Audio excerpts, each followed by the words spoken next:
கார்த்திகை தீபம் நாளைய தினம் 3/12/2025 நாம் கொண்டாடவிருக்கிறோம். அதற்கு முன்பாக திருவண்ணாமலையில் நாளைய தினம் அதிகாலை ஏற்றப்படுகின்ற அந்த பரணி தீபம் என்பது மிகவும் சிறப்பானது. இந்த பரணி தீபம் என்றால் 5 விளக்குகள், அதாவது பஞ்சபூதங்களையும் குறிக்கும்படியான ஒரு சம்பிரதாயம். எனவேதான் திருவண்ணாமலையில் அதிகாலையில் பிரம்ம முகூர்த்தத்தில் அண்ணாமலையார் அக்னி பிளம்பாக தோன்றுகிறார் என்பது ஐதீகம். அதை குறிக்கும் வகையில் தான் இந்த 5 தீபம் பரணி நட்சத்திரத்தில் ஏற்றுகிறோம்.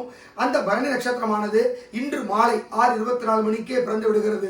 எனவே முடிந்தவர்கள் இன்று மாலை நம் இல்லங்களில் 5 விளக்கு ஏற்றி வழிபடலாம். அப்படி திருவண்ணாமலை விளக்கேற்றிய பிறகுதான் நாம் வீட்டில் விளக்கேற்றுவோம் என்று சொல்பவர்கள் நாளைய தினம் 4:30 மணிக்கு பிறகு 6:30 மணிக்குள் இந்த 5 விளக்குகளை ஏற்றி வழிபடலாம். அதேபோல் நாளைய தினம் 3ஆம் தேதி புதன்கிழமை தீபத் திருநாள் அன்று மாலை 6 மணிக்கு சரியாக 27 விளக்குகளை ஏற்றி வழிபட வேண்டும். அதாவது 27 விளக்குகள் என்பது 27 நட்சத்திரத்தை குறிக்கக்கூடியது. முடியாதவர்கள் இந்த 27 விளக்காவது குறைந்தபட்சம் ஏற்ற வேண்டும். முடிந்தவர்கள் 108 விளக்கு ஏற்றலாம், அதற்கு மேற்கொண்டும் ஏற்றலாம். அது அவர்களுடைய சௌகரியம். ஆனால் குறைந்தபட்சம் 27 விளக்குகள் ஏற்றுவது என்பது 27 நட்சத்திரங்களையும் குறிக்கக்கூடிய ஒரு செயல். எனவே நாளைய தினம் கிருத்திகை நட்சத்திரம் மாலை 4:30 மணிக்கு மேல் பிறந்து விடுகிறது.